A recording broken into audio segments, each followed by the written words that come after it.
chamado não pode ser ignorado. Ele ecoa, não é acaso, não é conveniência, é propósito, é destino. Um lugar foi separado para você, onde o céu toca a terra, onde vidas são alinhadas, onde corações são incendiados. Vivemos um tempo de pressa, distrações e solidão. Lares fragmentados, relacionamentos superficiais e corações vazios revelam o preço da ausência da mesa. Onde não há mesa, faltam encontros. Onde não há mesa, perde-se o diálogo. Onde não há mesa, se apaga a chama da comunhão. A mesa está posta. O momento chegou. E ela só será completa quando você ocupar o seu lugar.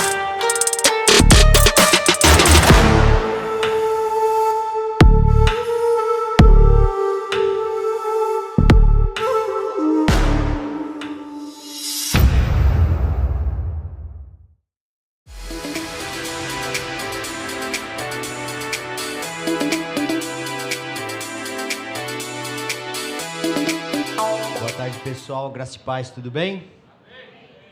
Ó, já avisando já. Eu não vou cantar no final como o Wellington, tá? Não peça isso porque vai dar ruim. Bom, para dar continuidade até um pouco àquilo que o Wellington disse, tem uma frase do Charles Spurgeon que ele diz assim: o evangelho é como um mendigo contando a outro mendigo aonde encontrar o pão. Então, esse é o nosso papel de, como mendigos, diante da graça de Deus, ensinar aos outros mendigos aonde nós vamos encontrar o pão. Se você já encontrou um pão, então fica mais fácil para contar para as pessoas. Só que eu queria falar um texto que eu acho que não foi dito hoje. Brincadeira. O Ronaldo falou sobre Atos 2, verso 42 ao verso 47. E eu queria mostrar uma coisa para vocês antes. Dá para colocar aí aquela imagem que foi passado? Tá vendo? Isso aqui é uma mesa. Quem tem mesa em casa? Levanta a mão. Quantas pernas tem a sua mesa? Tem certeza que a sua mesa tem 4 pernas? Beleza. Ó, eu vou pegar aqui emprestado para vocês entenderem uma parada. Faz de conta que isso aqui é uma mesa. Não é uma mesa, mas nós vamos olhar como uma mesa. Quantas pernas tem essa mesa? Então vocês vão entender o porquê que eu estou falando isso.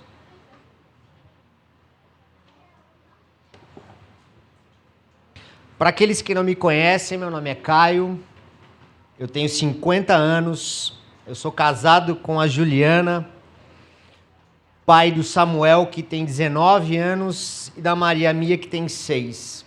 Eu sou de Bragança Paulista, eu faço parte da família Desascope. Durante 5 anos, praticamente, eu fui responsável e líder de um movimento chamado Campus Online, onde nós discipulamos e cuidamos de pessoas ao redor do mundo através da tela de um computador. Nós começamos esse movimento durante a pandemia, onde nós nos vimos impedidos de nos reunir de forma presencial. Só que a igreja, a porta da instituição pode estar fechada, mas a igreja de Cristo nunca fecha. Ela se mantém viva e eficaz o tempo inteiro. Eu não sei se vocês repararam, os que são da casa, esse é o 4º ano que nós temos conferência. Sim. Vocês lembram da primeira camiseta? Sim. Tem alguém com essa camiseta aqui? Sim. Sabe por quê? Porque eu quero que eu vou ler um negócio para vocês e eu quero que vocês gravem isso. Então, a primeira conferência que teve foi Ide fazer discípulos. A segunda qual foi? Sou nós, correto? A terceira, assim na terra como no céu. E hoje, chamados à mesa. Então, anota uma frase aí. Sou nós, chamados à mesa, para viver o assim na terra como é no céu, obedecendo ao Ide e fazendo discípulos. Glória a Deus. Atos 2, 42, quando fala-se a respeito da mesa, são 4 estruturas que a igreja ela é fundamentada. Eu vou ler o texto com vocês. E perseveravam na doutrina dos apóstolos, na comunhão, no partir do pão e nas orações. Em cada alma havia o quê? Temor. E muitos prodígios e sinais eram feitos por meio dos apóstolos. Todos os que criam estavam juntos e tinham tudo em comum. Vendiam as suas propriedades e bens, distribuindo o produto entre todos, à medida que alguém tinha necessidade. Diariamente perseveravam unânimes no templo, partiam o pão de casa em casa e tomavam as suas refeições com alegria e singeleza de coração, louvando a Deus e contando com a simpatia de todo o povo. Enquanto isso, o Senhor lhes acrescentava dia a dia os que iam sendo salvos. Hoje nós temos um convite à mesa. A Bíblia nos mostra que Deus sempre chamou seu povo para estar com ele na mesa. No Éden havia comunhão perfeita. No tabernáculo, a mesa dos pães da propiciação. Nos evangelhos, Jesus se sentava com os discípulos e até pecadores. E em Apocalipse, vemos o quê? Uma mesa preparada diante do Senhor, que é as bodas do Cordeiro. Só que a mesa é mais que um móvel. Todos nós temos uma mesa em casa. Vou fazer uma pergunta para vocês. Qual é o móvel da sua casa que custou mais caro? Para aí, pensa. Uns falaram a geladeira, outros podem pensar a televisão, computador. Outros podem falar o sofá. Mas eu cresci dentro do ambiente de igreja, faz mais de 20 anos que eu estou vivendo igreja. E olha que não tem sido fácil. Mas essa vida de igreja, ela é algo que nos instiga, mas que nos apaixona. Aquilo que eu tenho de mais precioso e foi mais caro dentro da minha casa é a mesa. Quando eu fui mudar de casa e eu precisei comprar alguns móveis, eu fui escolher o mais caro. Eu fui escolher uma televisão de milhões e milhões de tamanhos. Para quê? Para eu ficar sentado no sofá e confortável. Só fazendo o quê? Zapeando o controle e tendo um entretenimento para quem? Para mim. Só que na hora que eu cheguei nesse lugar, o Senhor fez assim: negativo, filhão. Você vai gastar todo o seu dinheiro com aquilo que eu mais prezo, que é a mesa.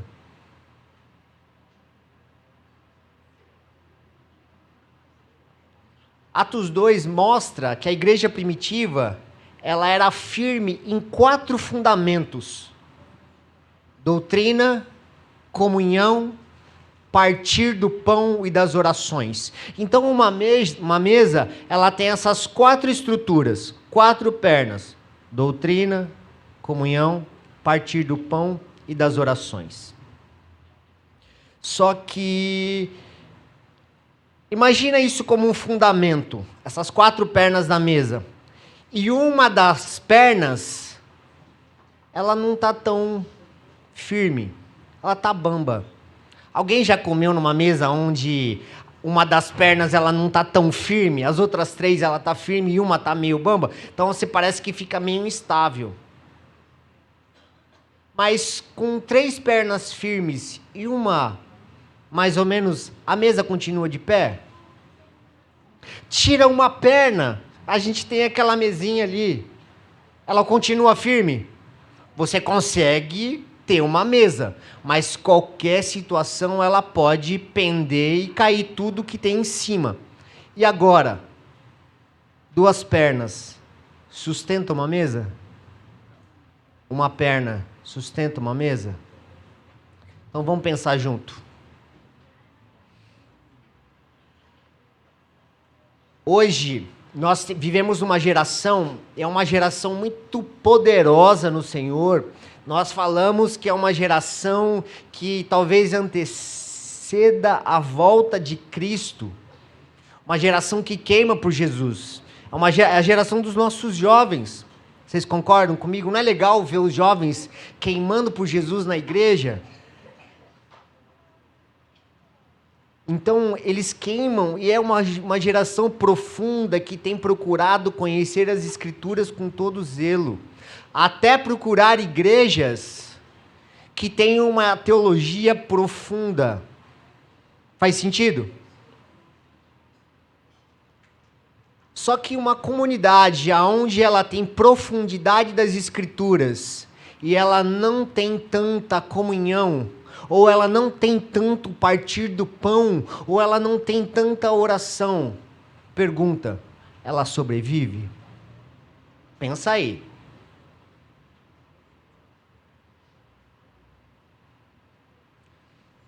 Isso é um testemunho ao qual o Senhor tratou ao meu coração. Por que eu estou dizendo isso?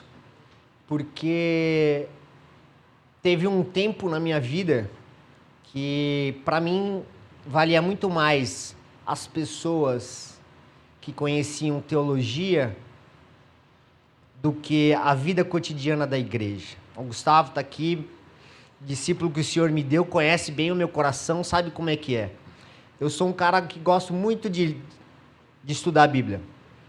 Sou formado em teologia, amo as Escrituras, assim, eu tenho um zelo profundo pelas Escrituras.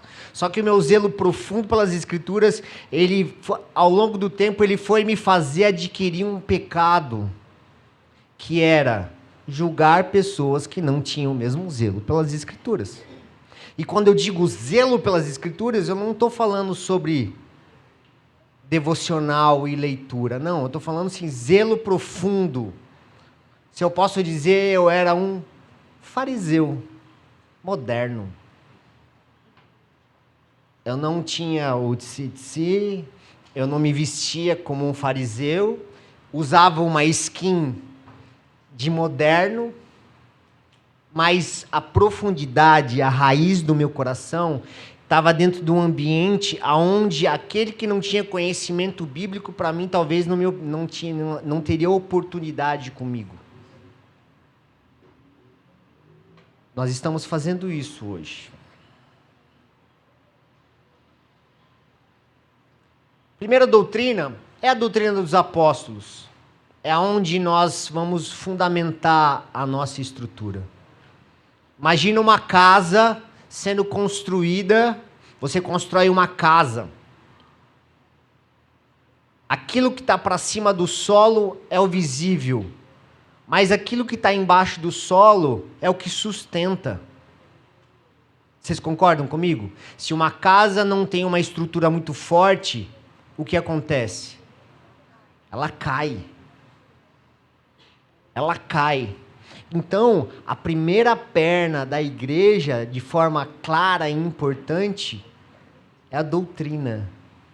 É o que as Escrituras dizem. Mas, Caio, você não acabou de dizer que o seu coração estava nesse lugar? Vocês vão entender até o final o porquê que eu disse isso no começo.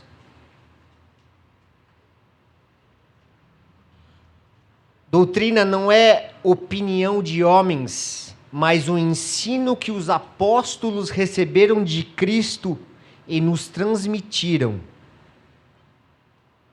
E hoje nós temos isso registrado aonde? Nas Escrituras.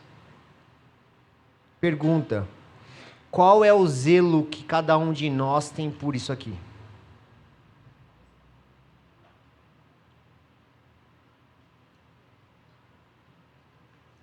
Sem palavra, não há firmeza. Quando a gente vai para Mateus capítulo 7, verso 24, a gente ouve as suas palavras, E Jesus fala: quem ouve as minhas palavras e as pratica é como quem constrói sobre o quê? Sobre a rocha. Então, se eu posso falar um exemplo prático, eu acabei de falar, é uma casa, pode ter paredes pintadas e telhado bonito. E olha que quando a gente vai para determinados lugares, a gente vê casas maravilhosas com telhados lindos. Mas se o alicerce for fraco, ele vai cair na primeira tempestade. E eu não sei se você sabe, mas a tempestade, ela não desvia da casa do crente. Parece que ela para em cima. Faz sentido? Pelo menos na minha casa, ultimamente, a tempestade parou assim, ó. E só tá caindo em cima da minha casa e vamos que vamos. Alguém se identifica com isso? Então, dá glória a Deus. Sabe por quê? Porque significa que se você está aqui ainda e a sua casa está de pé, que seu alicerce é forte. E a vida cristã é assim. Se a sua vida não tem base bíblica, então se você não se alimenta da palavra, você se torna o quê? Presa fácil para aquilo que Paulo diz sobre os ventos de doutrina, que nós podemos ser levados de um lado para o outro. Hoje nós temos inúmeras informações, inúmeras formas de falar sobre quem Cristo é. Mas alguém já tomou remédio genérico? Por que a gente compra remédio genérico? Muito bom, ele é mais barato. Quanto que ele é mais barato? Muito mais barato. Só que quando o médico receita para você, ele dá a oportunidade de você fazer o quê? Você pegar o remédio genérico. Talvez às vezes você pergunta: ei, eu posso comprar o remédio genérico? Só que existe uma determinada doença. E os médicos falam: ó, esse eu preciso que você compre o quê? O original. Pois bem, existe uma doença chamada pecado, que só com o remédio verdadeiro. Porque existe um Jesus genérico, que você paga mais barato para ver se faz o mesmo efeito. E esse é o evangelho segundo homens. O evangelho sem cruz, o evangelho sem dor, o evangelho sem renúncia. Cara, sem sacrifício.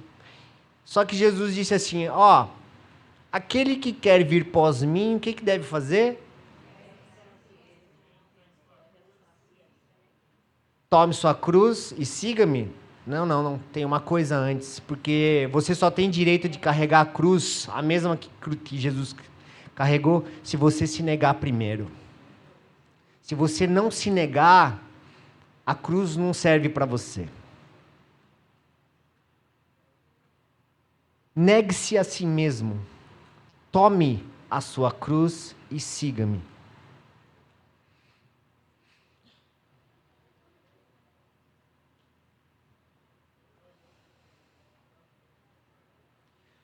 E se eu pudesse falar sobre uma aplicação dessa primeira perna? Talvez você ama louvar, né? Todo mundo aqui gosta da parte do louvor? Você está sempre nos cultos? Nós somos frequentador de culto. Quem se identifica? Tem um culto, eu estou ali. Ama estar junto. Mas se você não tem buscado aprender a palavra, sua mesa espiritual está capengando. Então peça a Deus fome. Estabeleça um tempo diário para se alimentar. Vamos para a segunda perna? Comunhão. Essa palavra crente gosta, hein? Nós gostamos de uma comunhão. Quem gosta de comunhão, levanta a mão. Por que a gente gosta de comunhão? O que tem na comunhão? Comida. Tem um bordão no mundo, no vocabulário crentez, que é que crente não bebe, mas come que é uma beleza. Quem se identifica com isso? Eu amo comida, gente. Sabe reunião caseira? Sabe quando você chega na reunião caseira, a primeira coisa que você olha, você não dá graça e paz pro irmão que está na porta, você olha para a mesa para ver o que tem na mesa. Faz sentido? Para mim faz. E eu louvo a Deus pelo irmão da caixa de salgado. Principalmente quando ele abre a caixa, sai aquele cheiro de coxinha. Misericórdia. Só que para nós, como eu acabei de dizer, nós olhamos e torcemos o nariz para aquele irmão que talvez ainda bebe. Faz sentido? Para nós é escândalo. Eu aponto para aquele irmão que bebe. E para aquele irmão que come a caixa de coxinha inteira. Que talvez esteja submetido ainda ao pecado da gula. Nós vivemos uma geração que nós estamos vendo pastores que são do tamanho.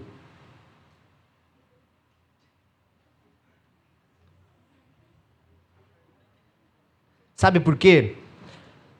Porque nós estamos identificando pecados mais visíveis que é a respeito da cultura do que realmente as escrituras dizem.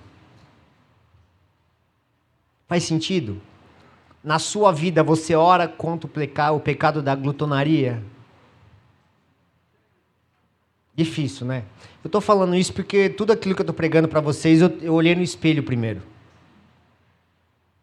Ah, Caio, para você é fácil falar. Você não é grandão, você é magrinho. Vocês não conhecem quem eu sou. Vocês não sabem aquilo que passa dentro da minha cabeça. Vocês não conhecem a minha natureza.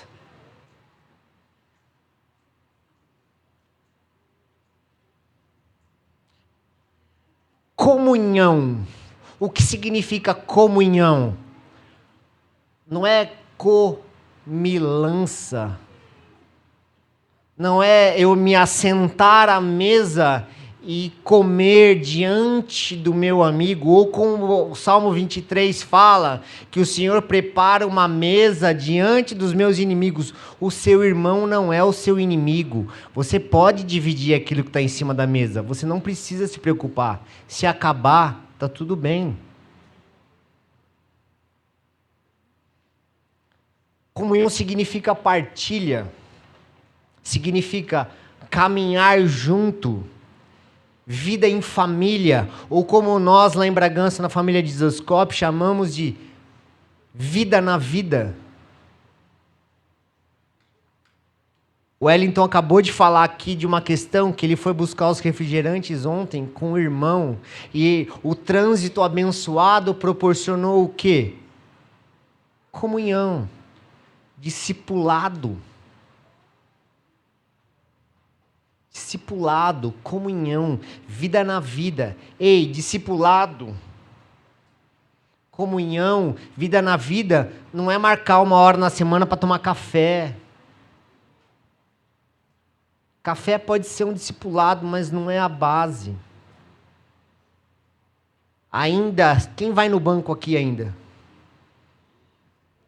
Tá vendo? São poucas pessoas que vão no banco. Mas o banco era uma grande oportunidade que a gente tinha no interior de discipular as pessoas.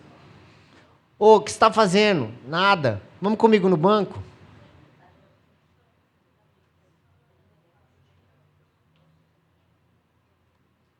Comunhão.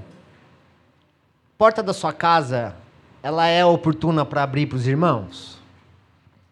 Não se exponha. Não revela seu pecado.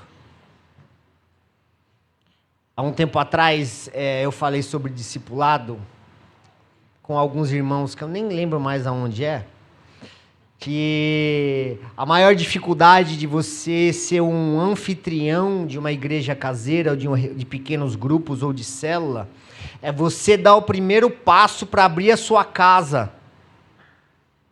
Imagina a criança mais atentada da sua igreja. Lembrou? Glória a Deus por ela, porque ela vai te discipular como anfitrião. Porque ela vai te ensinar que você vai ter tudo em comum com os irmãos. Nós não acabamos de ler? E perseveravam. Eles tinham tudo em comum.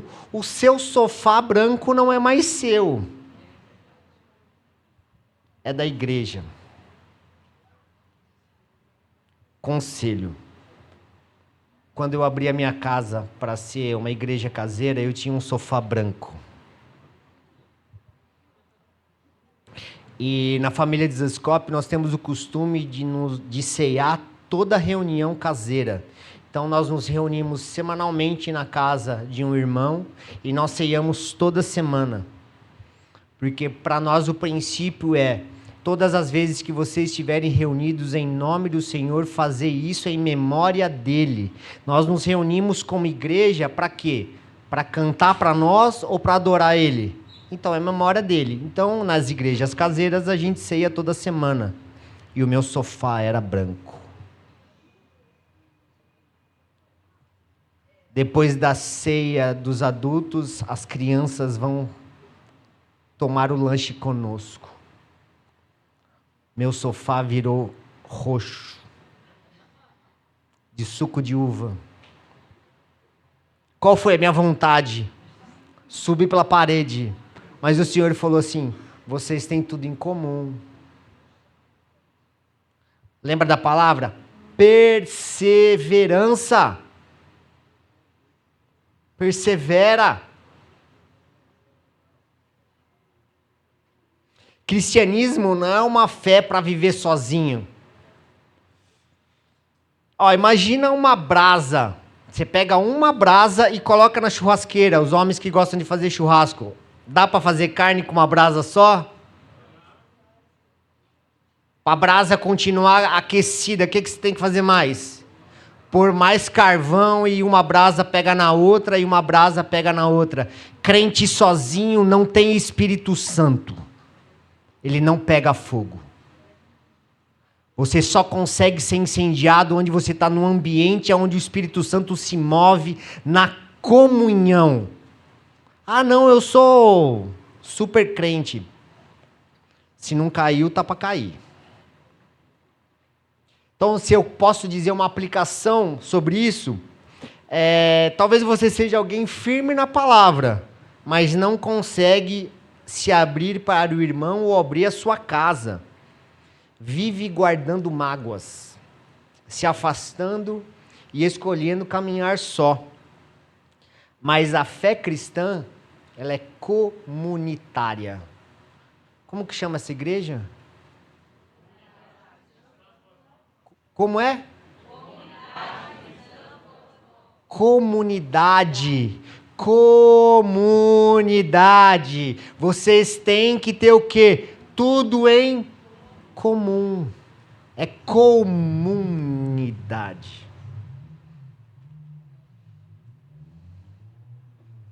E se essa perna da sua mesa é bamba, meu amigo, pode ser que a mesa caia.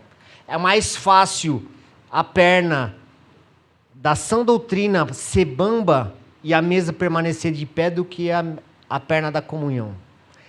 Se não tiver comunhão, vamos para a terceira perna, partir do pão. A terceira perna, como partir do pão, isso envolve o quê? A ceia. Mas também é o ato do quê? De repartir vida. O que é a ceia do Senhor? A ceia do Senhor é um ritual? Quando vocês vão cear, é um ritual? A ceia do Senhor é um sacramento. É um mandamento claro e objetivo. Claro e objetivo.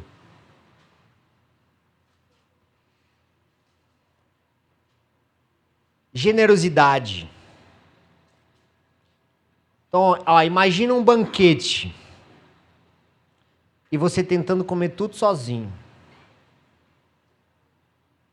Você consegue? Imagina o banquete. Lembra do último casamento que você foi? Não um casamento que tinha coxinha. Casamento que era um banquete. Lembra? Você consegue comer tudo sozinho? Voltando para o Velho Testamento, livro de Êxodo. No dia que o Senhor fala para Moisés, avisa o povo sobre a Páscoa.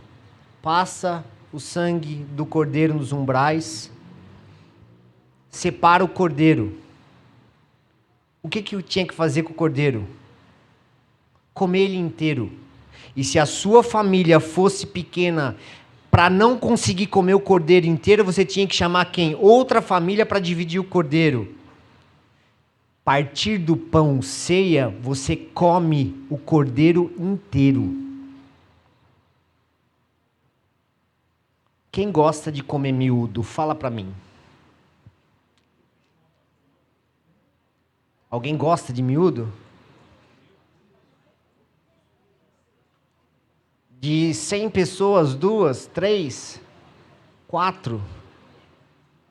Só que a ordem do Senhor foi fazer o quê? Come tudo.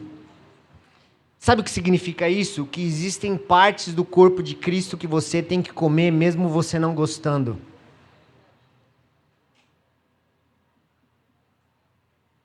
Sabe a ceia que a gente participa?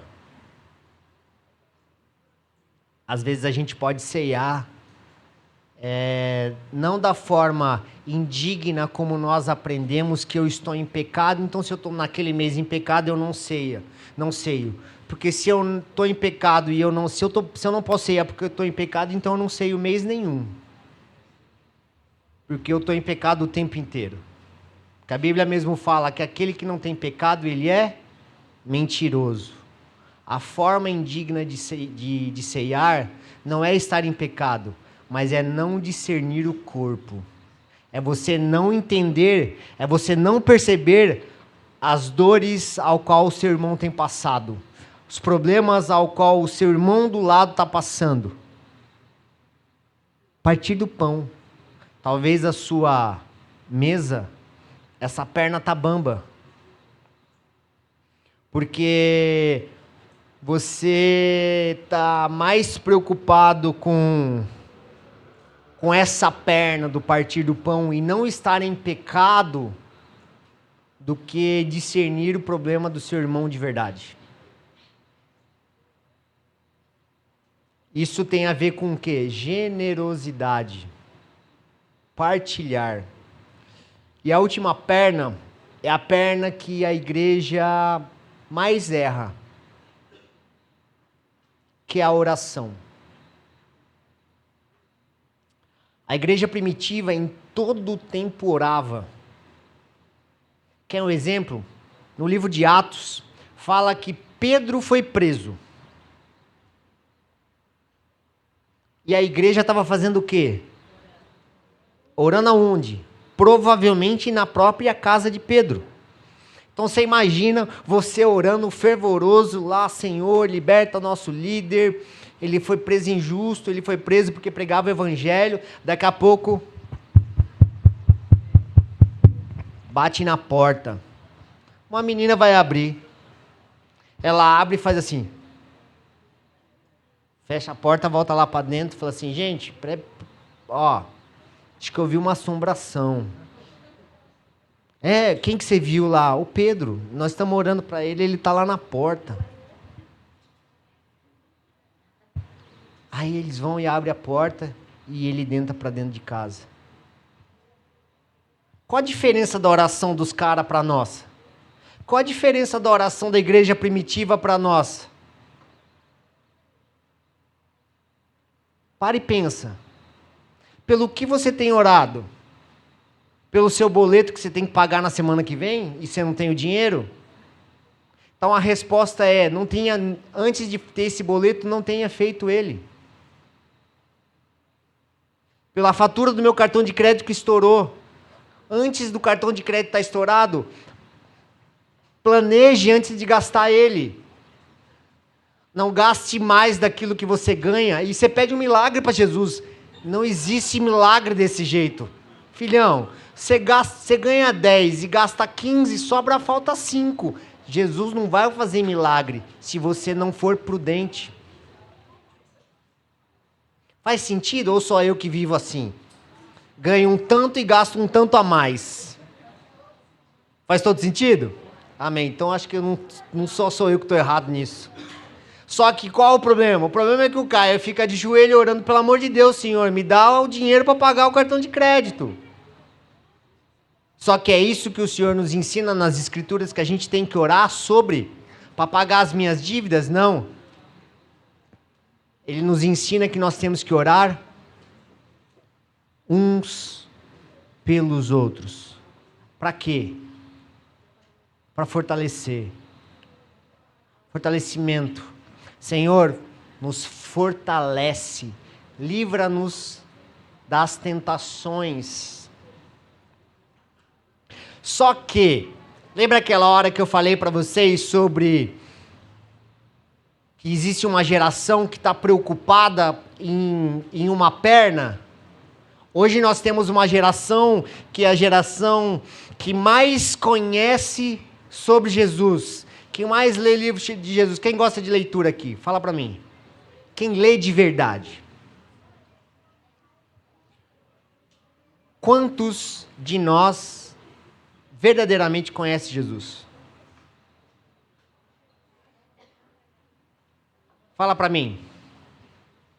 Quer ver? Vou fazer um quiz bíblico com vocês. Quantos discípulos Jesus tinha? Quantos foram os traidores? Quem foi o primeiro discípulo a ser escolhido? Agora eu peguei vocês, hein? Agora eu peguei, hein? O primeiro discípulo foi André. O que Jesus falou na noite que ele foi traído? Ele instituiu sobre a ceia. Ele foi preso, morto, crucificado, ressuscitado. Ou seja, nós temos muitas informações sobre Jesus, correto? Mas Pedro também tinha informação sobre Jesus? João, Mateus.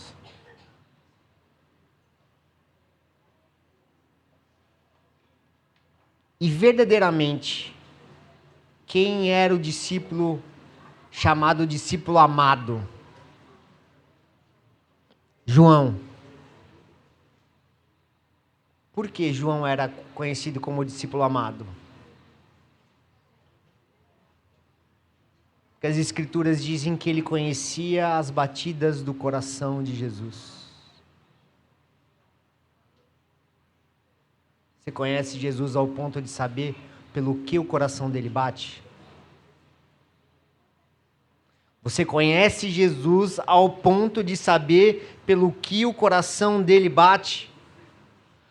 Pelo que ele sofre? Não sei se você sabe, mas o coração de Jesus sofre.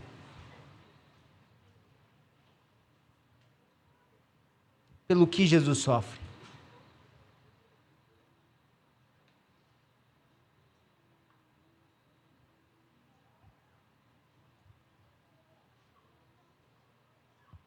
Se viu como nós, como igreja, intitulada Igreja de Cristo, nós não sabemos pelo que o coração do Senhor sofre. Nesse exato momento, mais de 3 bilhões e 200 milhões de pessoas nunca ouviram falar de Jesus. Tem noção de quanto é isso? 3,2 bilhões de pessoas nunca ouviram falar de Jesus.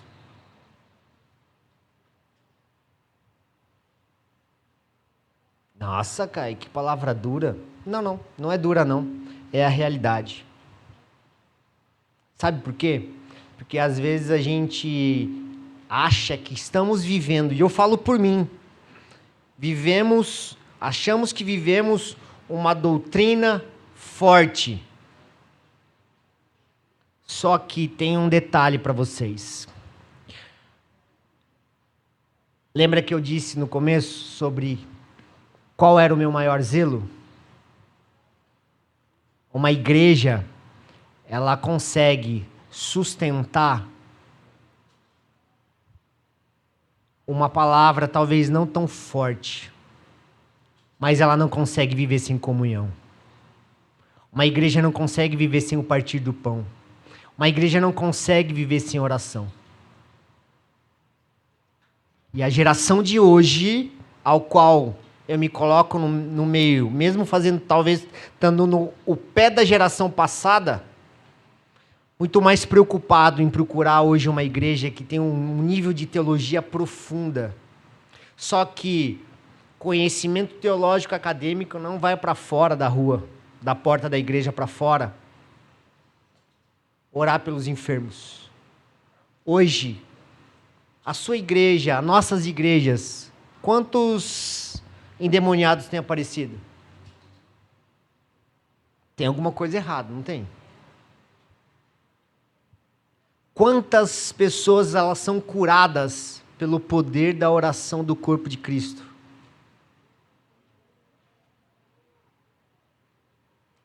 Fala uma nos últimos 6 meses. Quer um relato? Quem conseguiu ver com os olhos nus alguém ser curado de uma doença grave? Levanta a mão. Ao longo da sua história como cristão. Eu já vi perna crescer, gente. Lembra do pó de ouro, do dente de ouro? Eu fiz parte dessa geração. Eu já vi muitas coisas acontecerem. Sabe por quê? Porque a gente estava mais preocupado no poder de Deus do que somente na informação de quem Ele é. Quem já foi afetado pelo Espírito Santo, tirando os evangelistas que estão no final da fila, tá? No final, nas últimas fileiras, vocês não contam, tá? Mas quem já foi impelido pelo Espírito parar alguém na rua e orar, recebe aquele comichão, falou, posso orar por você? Quem já fez isso? Levanta a mão, gente, levanta.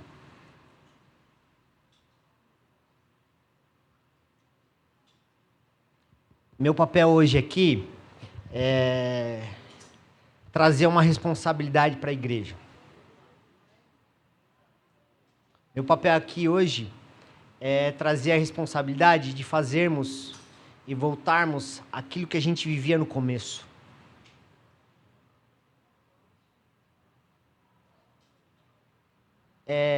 Oração de entrega. A gente faz ainda? Não é oração de aceitar Jesus, porque Jesus nunca teve perdido. Quem sempre foi perdido foi nós. Então ele não precisa ser aceito, nós que fomos aceitos por ele. Mas aquela famosa oração, oh, quem quiser aceitar Jesus, vem aqui na frente. Oração plena de conversão.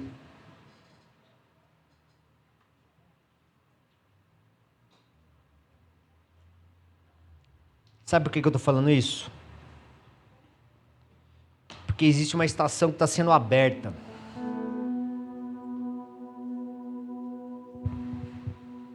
Existe uma estação que está sendo aberta e nós estamos cada dia mais sendo acuados pelo sistema. Nossa fé tem sido tentada todos os dias. Nós não podemos falar quase mais abertamente sem que a gente seja julgado por quem nós somos. Porque ser discípulo de Jesus não é uma ideologia. É um estilo de vida. carregar isso aqui. Você sabia que cada vez que eu abro a minha Bíblia, eu consigo ver sangue de homens e mulheres que tiveram zelo por isso aqui, para que isso chegue para nós e a gente tenha liberdade de ler. E mesmo assim, talvez a gente não leia ela todo dia. O Senhor não quer uma geração que seja forte numa teologia acadêmica. O Senhor quer uma geração que seja forte no conhecimento pleno e relacional de quem Ele é por causa disso aqui. Fica de pé no seu lugar.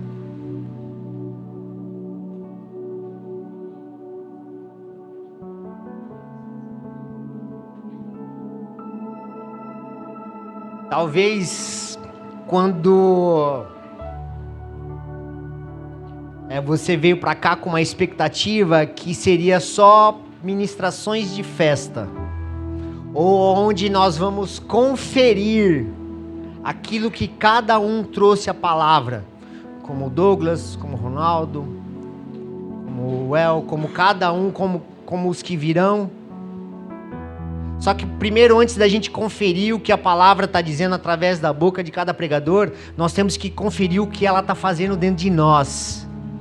O que o Senhor, através da sua palavra, tem feito dentro de cada um de nós.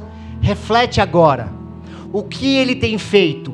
Quando você lê as Escrituras, e Ele diz: aquele que quer vir após mim, negue-se a si mesmo. O que isso move no seu coração? Porque não é chique ser crente, gente. Como está sendo dito por aí, não é. Ser discípulo de Jesus custa.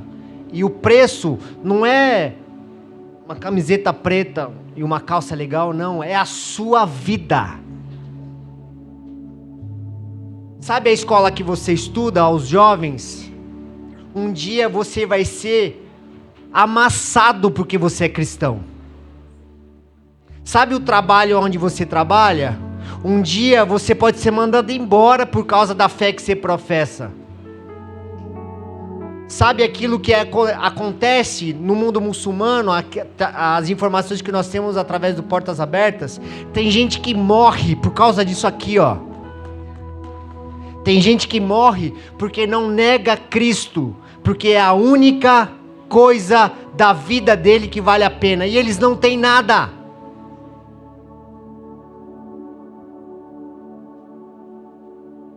Tem uma música de um amigo meu que é assim: se eu tenho a ti, eu tenho tudo. Meu amado, meu tesouro.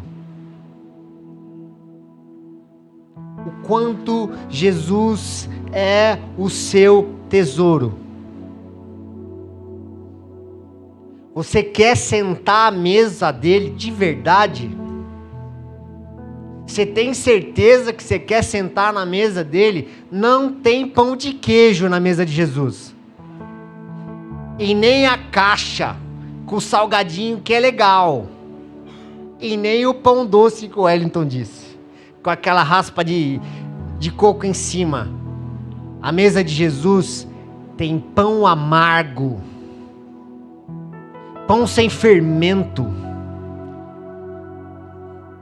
tem sangue derramado, porque na mesa que o Wellington falou sobre, ali é sacrifício. Você quer viver isso? Você tem certeza que você quer viver isso? É claro para você: eu vou morrer por causa desse cara. O que você tem feito por isso? O quanto de Jesus existe dentro de você para que a pessoa que está ao seu lado consiga identificar que ele está aí? E sabe, mais uma coisa: você vai ser caluniado. Sabe, você vai ser injustiçado. Sabe aquele seu amigo que talvez não é discípulo de Jesus? Ele vai abandonar você. E quanto isso é certeza e firmeza dentro de você? Feche seus olhos.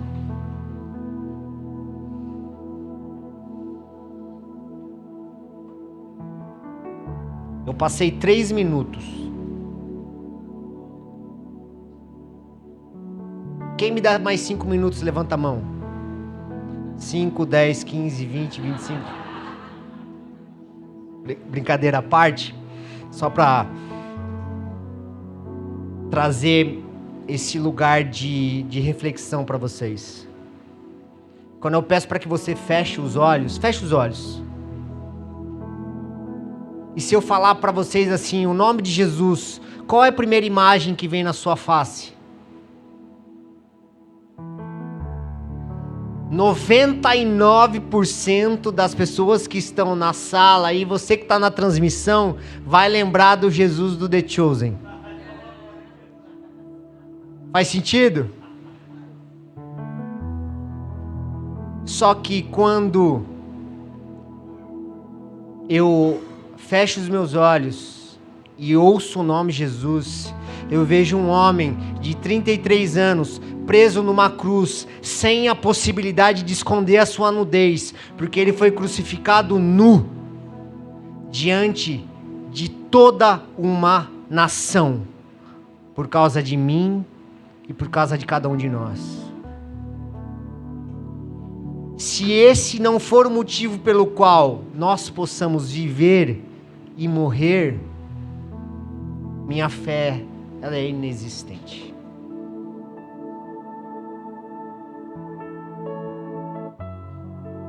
Eu queria dar mais 5 minutos, mas são 5 minutos pelo qual nós vamos orar. São 5 minutos pelo qual nós vamos, de forma clara, viver esses 4 pontos que eu acabei de falar.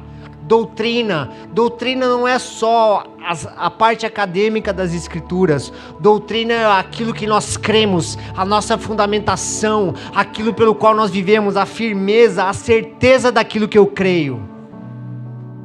A comunhão. Então nesses 5 minutos você está livre para girar aqui dentro da sala e orar uns pelos outros. O partir do pão é dividir Cristo um com o outro, discernindo através do Espírito aquilo que seja necessário. Talvez o seu irmão de igreja está passando necessidade e eu não estou enxergando, porque eu não tenho discernido o corpo. E assim como a igreja de Corinto comia da ceia sem discernir o corpo, e Paulo diz, a sua reunião é mais para o mal do que para o bem. E nós orarmos uns pelos outros. Então, como eu já sou da casa, faz 4 anos que eu estou vindo aqui, a pastora Cida e o pastor Wellington me deu a possibilidade, sai do seu lugar e vamos orar uns pelos outros. E de verdade, viva essa intensidade como igreja. Senhor, nós te agradecemos pelo tempo agora. Nós te agradecemos pela oportunidade, porque nós vamos viver como igreja de verdade. Não uma igreja onde nós nos reunimos somente de domingo e nós oramos e nós levantamos a mão e a gente vem para receber. Não. Hoje nós vamos entregar aquilo que nós temos, Senhor. Nós vamos entregar a nossa vida, nós vamos entregar a nossa família, nós vamos entregar tudo aquilo que nós temos. Senhor, eu creio que neste meio, hoje mesmo, se o Teu Espírito assim desejar, haverá cura entre nós. Eu creio que nesse meio haverá salvação plena, porque aonde o Senhor está, o Teu Espírito está, Senhor. Manifesta a graça, manifesta a bondade, manifesta a misericórdia, Senhor. Pai, derrama sobre nós do Teu Espírito, até nós nos tornarmos um.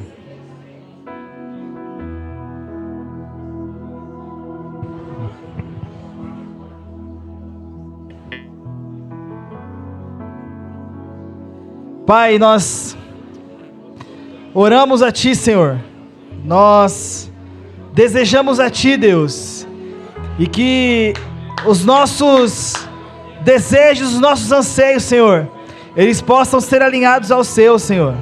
Que nós possamos viver igreja, a igreja que o Senhor idealizou, a igreja que o Senhor formou, a igreja que o Senhor amou, a igreja que o Senhor se entregou, Pai. Que nós possamos ser esta igreja, Jesus. Uma igreja apaixonada pela Sua presença, uma igreja que busca a Sua face, uma igreja que é uma unidade, Pai, que não seja só essa casa, Senhor, mas as outras denominações. Espírito Santo de Deus, fala, muda, transforma, Senhor, que nós possamos ser uma noiva aqui na terra, Pai, que nós possamos ataviar essa noiva para a Sua volta, Jesus. Então, o que nós clamamos como igreja, Pai, é que nós possamos ser um, assim como o Senhor é um com o Pai. Jesus, obrigado por aquela oração, obrigado por ter orado por cada um de nós. Naquela oração o Senhor nos viu, naquela oração o Senhor nos viu e o Senhor orou por cada um de nós, porque nós somos aqueles que viriam ser igreja. Espírito Santo, desperta a fome pela Sua presença, pela Sua palavra, que nós possamos nos deleitar, Senhor, na Sua presença, não hoje só apenas, Pai, mas todos os dias das nossas vidas, assim como Davi disse, que nós possamos buscar a Sua presença e contentamento, Pai, contentamento na Sua presença, é o que nós te pedimos, no nome de Jesus, amém.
Ele pediu 5, eu vou pedir 2.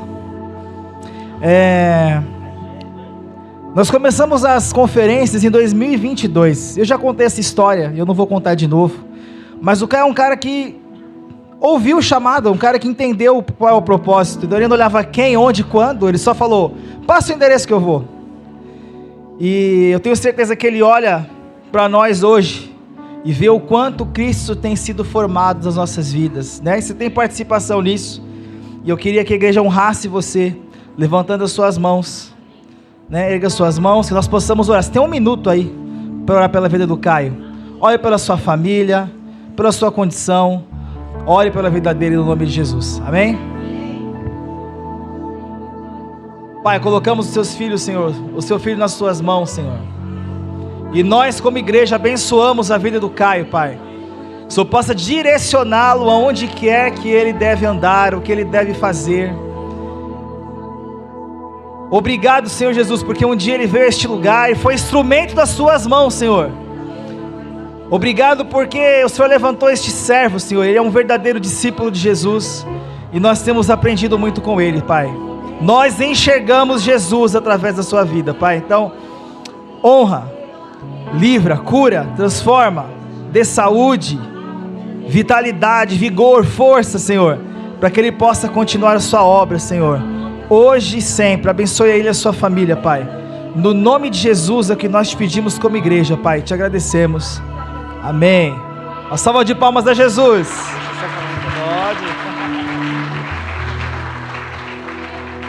Todo ano eu venho pra cá e eu sou muito abençoado. E eu queria deixar uma palavra pra vocês, como igreja.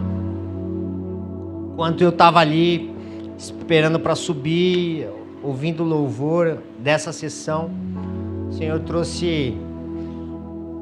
De vez em quando Ele me usa como profeta. Sou mais voltado para teologia, para o mestral, mas de vez em quando o Senhor dá umas...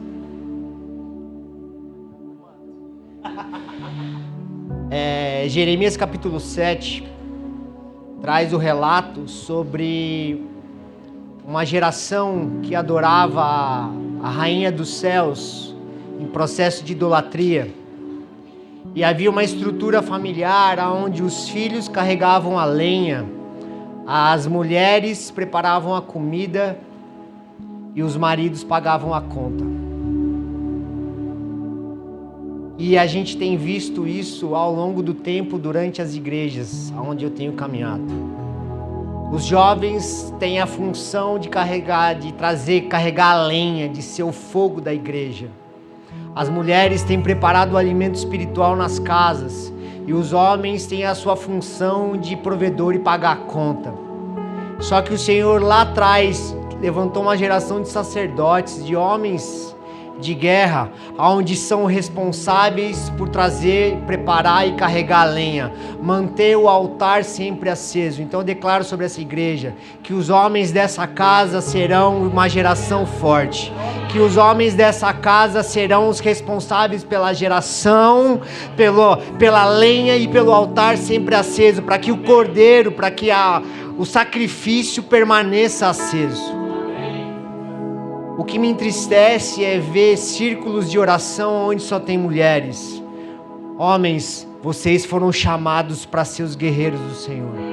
Vocês são aqueles que carregam a chama do Senhor, que vão para a guerra.